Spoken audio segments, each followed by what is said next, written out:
আসসালামু আলাইকুম বন্ধুরা, আশা করি তোমরা সবাই ভালো আছো। আজকে নবম দশম শ্রেণীর ভূগোল ও পরিবেশ বইয়ের প্রথম অধ্যায় নিয়ে আলোচনা করব। প্রথম অধ্যায় ভূগোল এর ধারণা। আমরা এই অধ্যায়ে দুইটা টপিক পাবো, একটা হচ্ছে ভূগোল এবং একটি হচ্ছে পরিবেশ। আবার বলছি, আমরা এই অধ্যায়ে দুইটা টপিক পাবো, এক হচ্ছে ভূগোল এবং দুই হচ্ছে পরিবেশ। স্বাভাবিকভাবেই এই প্রশ্নটা আসতে পারে, ভূগোলের জনক কে বা ভূগোল শাস্ত্রের জনক কে? এই প্রশ্নের উত্তরটা হচ্ছে ইরাটোস্থেনিস। আবার বলছি, ভূগোল শাস্ত্রের জনক বা ভূগোলের জনক হচ্ছে ইরাটোস্থেনিস এবং উনি জনক, এটার কারণ হচ্ছে সর্বপ্রথম ইরাটোস্থেনিস ভূগোলকে পাঠ্যসূচির অন্তর্ভুক্ত করেছিলেন, অর্থাৎ তিনি সর্বপ্রথম ভূগোল এর সম্পর্কে ধারণা দিয়েছিলেন। এরপর যদি আমরা বলি যে ভূগোল কাকে বলে, তাহলে প্রথমে আমরা ভূগোলের ইংরেজি পারিভাষিক শব্দ দেখতে পারি জিওগ্রাফি, জিইও GRAPHI, জিওগ্রাফি। এই জিওগ্রাফি শব্দটি থেকে ভূগোল শব্দটি এসেছে এবং এই জিওগ্রাফি শব্দটি সর্বপ্রথম ব্যবহার করেছিলেন ইরাটোস্থেনিস। এজন্যই ইরাটোস্থেনিসকে ভূগোলের জনক বলা হয়। বন্ধুরা, আমরা যদি এই জিওগ্রাফি শব্দটাকে টুকরো টুকরো করি তাহলে দুইটা অংশ পাবো, একটা হচ্ছে জিও এবং একটা হচ্ছে গ্রাফি। আবার বলছি, আমরা যদি জিওগ্রাফি শব্দটিকে ভাঙি তাহলে দুইটা অংশ পাবো, একটি হচ্ছে জিও এবং একটি হচ্ছে গ্রাফি। এই জিও শব্দের বাংলা হচ্ছে ভূ বা পৃথিবী। আবার বলছি, জিও শব্দের বাংলা হচ্ছে ভূ বা পৃথিবী এবং গ্রাফি শব্দের অর্থ হচ্ছে বর্ণনা বা আলোচনা। আবার বলছি বন্ধুরা, জিও শব্দের অর্থ হচ্ছে ভূ বা পৃথিবী এবং গ্রাফি শব্দের অর্থ হচ্ছে বর্ণনা বা আলোচনা। তাহলে জিওগ্রাফি শব্দের অর্থ কি দাঁড়াচ্ছে? পৃথিবীর বর্ণনা বা পৃথিবীর আলোচনা। অর্থাৎ ভূগোল শব্দের অর্থ হচ্ছে পৃথিবীর বর্ণনা বা পৃথিবী নিয়ে আলোচনা। এখন আমরা যদি বইয়ের কয়েকজন পরিবেশ বিজ্ঞানীর উদ্ধৃতি বা সংজ্ঞা বলতে যাই তাহলে প্রথমেই কয়েকজনের নাম আসবে। তাদের একজন হচ্ছে অধ্যাপক ডার্লি স্ট্যাম্প। আবার বলছি, অধ্যাপক ডার্লি স্ট্যাম্প। অধ্যাপক ডার্লি স্ট্যাম্প বলেছেন,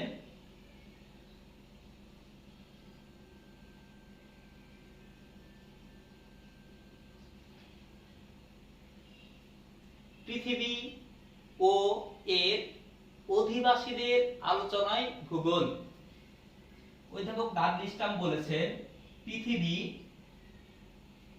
ও এর অধিবাসীদের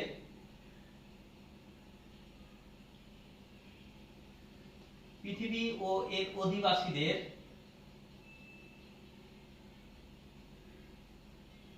আলোচনায় ভূগোল। আবার বলছি, অধ্যাপক ডাডলি স্ট্যাম্প বলেছেন পৃথিবী ও এর আদিবাসীদের বর্ণনায় হলো ভূগোল। এরকম আরেকজন বলেছেন অধ্যাপক ম্যাকনি, উনি বলেছেন মানুষের আবাসভূমি হিসেবে পৃথিবীর আলোচনায় ভূগোল, অথবা মানুষের আবাসভূমি হিসেবে পৃথিবীর বর্ণনা করাকেই বলা হয় ভূগোল। অনেক অনেক পরিবেশ বিজ্ঞানী ভূগোলকে বলেছেন পৃথিবীর বিজ্ঞান, আবার অনেক বিজ্ঞানী বলেছেন পৃথিবীর বিবরণ। অধ্যাপক কার্ল রিটার ভূগোলকে বলেছেন পৃথিবীর বিজ্ঞান। আবার বলছি, অধ্যাপক কার্ল রিটার ভূগোলকে বলেছেন পৃথিবীর বিজ্ঞান। আর একটি গুরুত্বপূর্ণ তথ্য, যুক্তরাষ্ট্রের ওয়াশিংটন ডিসির বিজ্ঞান একাডেমি ভূগোলের একটি সংজ্ঞা দিয়েছেন এবং সেটি 1965 সালে। খুব গুরুত্বপূর্ণ একটা প্রশ্ন, যুক্তরাষ্ট্রের ওয়াশিংটন ডিসি কত সালে ভূগোলের একটি সংজ্ঞা দিয়েছেন? যুক্তরাষ্ট্রের বিজ্ঞান একাডেমি 1965 সালে ভূগোলের একটি সংজ্ঞা দিয়েছেন। তাহলে এখন পর্যন্ত ভূগোল সম্পর্কে যেটুকু আলোচনা করা হয়েছে এর মধ্যে গুরুত্বপূর্ণ কিছু প্রশ্ন নিয়ে আমরা এখন আলোচনা করব। 1, ভূগোলের জনক বলা হয় কাকে? উত্তর, ইরাটোস্থেনিস। ভূগোলের ইংরেজি শব্দ কোনটি, বা কোন শব্দ থেকে ভূগোল শব্দটি এসেছে? জিওগ্রাফি। জিওগ্রাফি শব্দটিকে কয়টি অংশে ভাগ করা যায়? 2টি, একটি হচ্ছে জিও এবং একটি হচ্ছে গ্রাফি। জিও শব্দের অর্থ কি? ভূ বা পৃথিবী। এবং গ্রাফি শব্দের অর্থ কি? বর্ণনা বা আলোচনা। অর্থাৎ জিওগ্রাফি শব্দের অর্থ কি? পৃথিবীর বর্ণনা বা পৃথিবীর আলোচনা। ভূগোল শব্দের অর্থ কি? পৃথিবীর বর্ণনা বা পৃথিবীর আলোচনা। ভূগোল সম্পর্কে ডাডলি স্ট্যাম্প কি বলেছেন, বা ডাডলি স্ট্যাম্প ভূগোলের কি সংজ্ঞা দিয়েছেন? ডাডলি স্ট্যাম্পের মতে পৃথিবী ও এর অধিবাসীদের আলোচনায় ভূগোল, বা অন্য কথায় পৃথিবী ও এর অধিবাসীদের নিয়ে বর্ণনা বা আলোচনা করাকেই ভূগোল বলা হয়। ভূগোল সম্পর্কে অধ্যাপক ম্যাকনি কি বলেছেন? অধ্যাপক ম্যাকনি বলেছেন মানুষের আবাসভূমি হিসেবে পৃথিবীর আলোচনায় ভূগোল। আবার বলছি, অধ্যাপক ম্যাকনি ভূগোলের সংজ্ঞা দিতে গিয়ে বলেছেন পৃথিবী মানুষের আবাসভূমি হিসেবে পৃথিবীর আলোচনা করাকেই বলা হয় ভূগোল। গুরুত্বপূর্ণ প্রশ্ন, ভূগোলকে পৃথিবীর বিজ্ঞান বলেছেন কে? আবার বলছি, ভূগোলকে পৃথিবীর বিজ্ঞান বলেছেন কে? উত্তর হচ্ছে কার্ল রিটার। অর্থাৎ প্রশ্নটা এভাবেও আসতে পারে, ভূগোল সম্পর্কে বা ভূগোলকে কার্ল রিটার কি বলেছেন? উত্তর, ভূগোলকে কার্ল রিটার বলেছেন পৃথিবীর বিজ্ঞান। ভূগোল সম্পর্কে যুক্তরাষ্ট্রের ওয়াশিংটন ডিসির বিজ্ঞান একাডেমি কত সালে একটি সংজ্ঞা দিয়েছেন? 1965 সালে। আবার বলছি, ভূগোল সম্পর্কে যুক্তরাষ্ট্রের ওয়াশিংটন ডিসির বিজ্ঞান একাডেমি কত সালে একটি সংজ্ঞা দিয়েছেন? 1965 সালে। খুবই গুরুত্বপূর্ণ প্রশ্ন, ভূগোল কত প্রকার? ভূগোল দুই প্রকার। একটি হচ্ছে প্রাকৃতিক ভূগোল, দুই হচ্ছে মানব ভূগোল। আবার বলছি, ভূগোল কত প্রকার? ভূগোল দুই প্রকার, অথবা ভূগোলকে কয় ভাগে ভাগ করা যায়? ভূগোলকে দুই ভাগে ভাগ করা যায়। একটি হচ্ছে প্রাকৃতিক ভূগোল এবং একটি হচ্ছে মানব ভূগোল।